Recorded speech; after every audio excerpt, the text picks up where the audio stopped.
কলার বড়া দেখাবো আপনাদেরকে। এখানে আমি নিয়েছি 12টা কলা। হ্যাঁ, এই কলাটা হাত দিয়ে চটকালাম। এই 8টার মতন কাজু আর 2টো ছোটো এলাচ, নারকেল দিচ্ছি, কাজু দিচ্ছি, এলাচ দিচ্ছি। এই যে এই পরিমাণ গুড় নিয়েছি আর অল্প পরিমাণ চিনি দেবো। চিনিও দিয়ে দিলাম। আটাও 1 2 3 টেবিল স্পুন দিলাম। হ্যাঁ, চালের গুঁড়িই দেবো, তাহলে মুড়মুড়ে হবে ভালো। 1 2 টেবিল স্পুন আমি চালের গুঁড়ো দিলাম, কাজু গুঁড়োটা দিয়ে দিলাম, নারকেলটা দিয়ে দিলাম, ছোটো ছোটো করে ছাড়।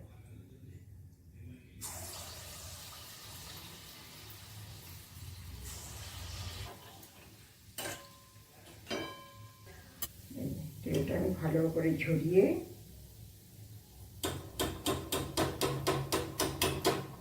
টিস্যু পেপারের মধ্যে রেখে দিচ্ছি আমার কলার বড়া।